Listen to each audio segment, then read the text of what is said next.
Victor spent 4 seasons protecting that tree. Boyd spent 4 seasons trusting Victor. And then Boyd locked Victor in a room and pulled the tree out of the ground.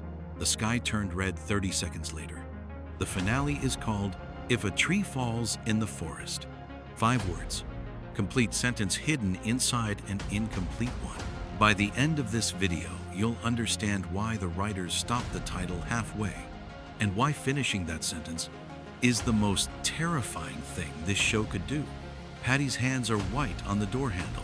Boyd's eyes haven't moved from the road. Sarah isn't speaking. Diana is watching the tree line like something is following them out. 5 people in a moving vehicle. Every single one of them more frightened than they've ever been. Not of monsters, of what they just did. These aren't new arrivals anymore. These are survivors. People who rebuilt themselves after losing friends, after losing hope, after losing everything this town could take. Something broke through all of that. In the forest. Tonight, what did they see? They left in daylight. They're driving through darkness. The town didn't wait for night. Night came to them. One sentence. We made this place angry. Not scared. Not dangerous. Not unpredictable. Angry.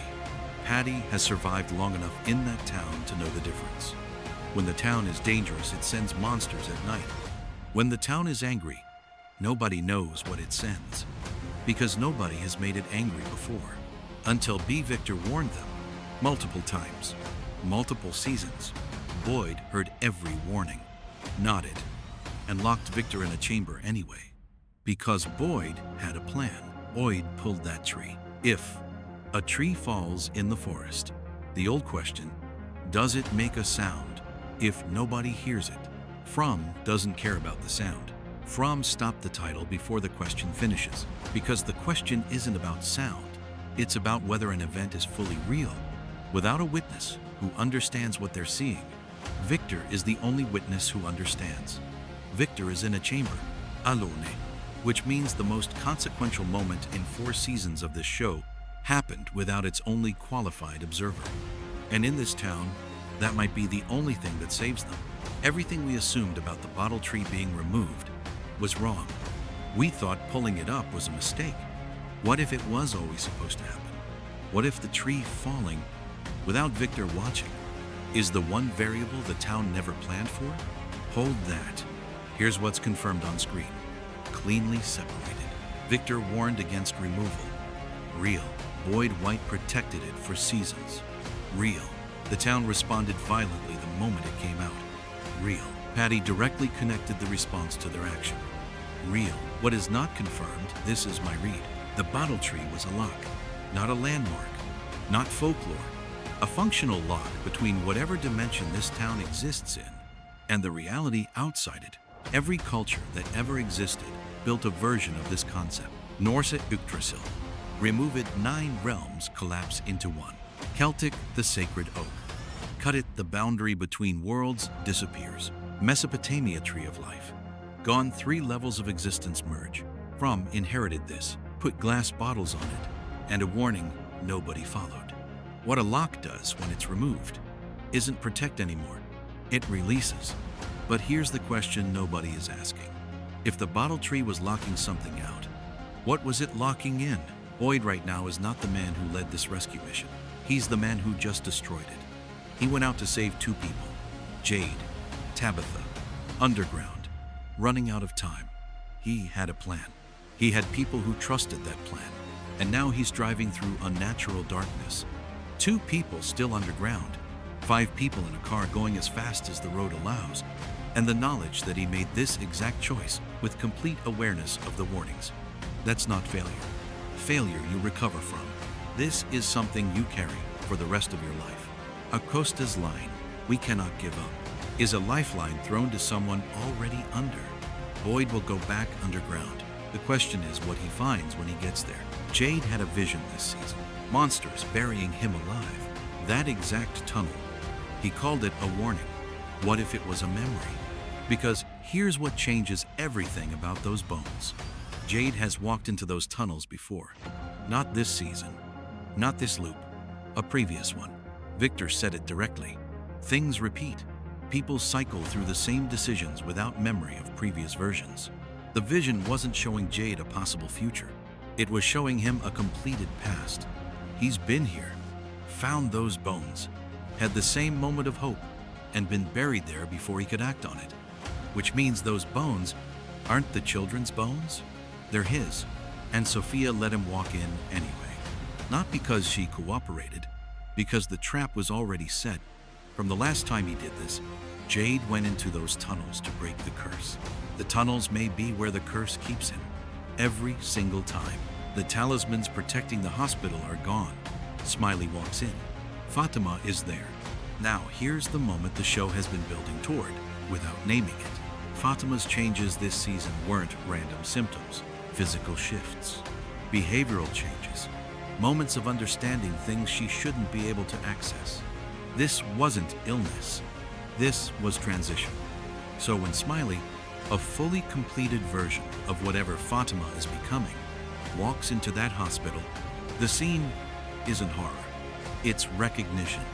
Two versions of the same process. One finished, one in progress.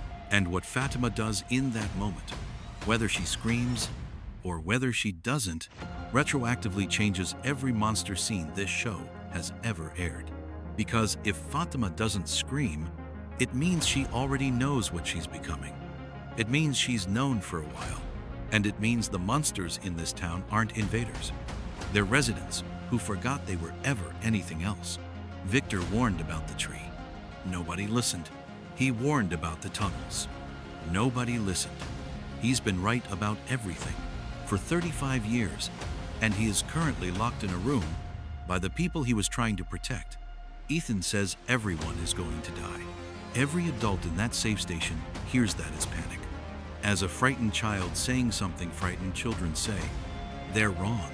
Victor told Ethan something specific. In every version of these events, Tabitha's boy is the last one standing.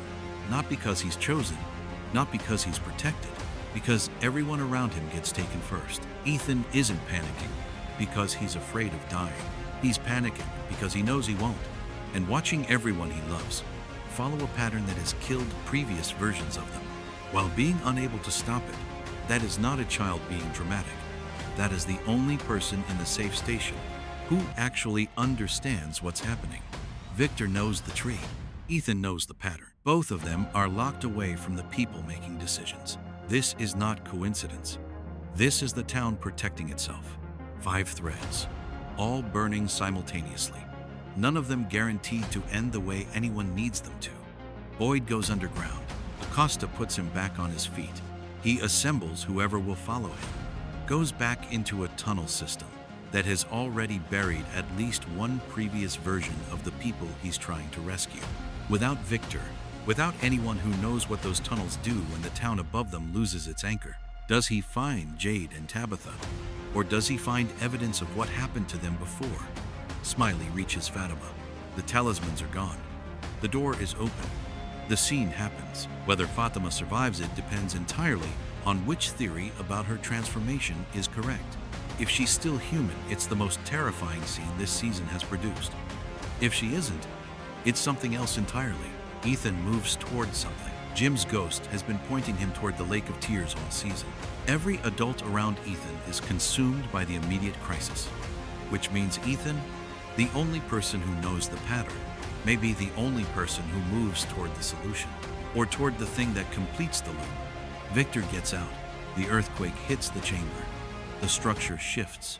Something changes. Victor gets out, or Victor doesn't. If he does, he reaches someone who can still act on what he knows. If he doesn't, the tree has fallen. Nobody who understands it witnessed it. And the reality of what was lost never fully forms. The title stops halfway. If a tree falls in the forest, the writers never finish the sentence. We've been asking why since the beginning of this video. Here's the answer. Because they don't know how it ends yet either. Or they know exactly how it ends. And finishing the sentence would tell us everything. Everything this season built toward comes down to one question. Not whether Boyd saves Jade and Tabitha, not whether Ethan finds the Lake of Tears, not whether Fatima survives Smiley, not whether Victor gets out of that chamber. One question underneath all of those: is the lock permanent? The bottle tree is out of the ground. The town is angry. The sky went red.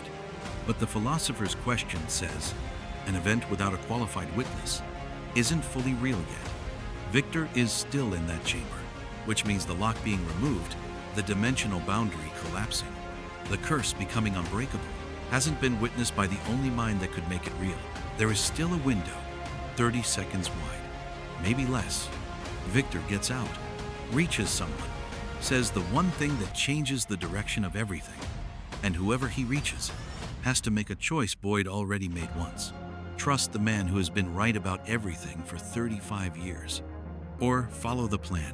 5 people drove out of that forest tonight. Patty said the place is angry. Boyd said nothing. And somewhere underground, in the dark, in tunnels that have held at least one previous version of this exact moment, Jade and Tabitha are waiting, not knowing that the tree is already gone, not knowing that the lock is already broken, not knowing that the only question left is whether anyone gets to them before the forest goes quiet.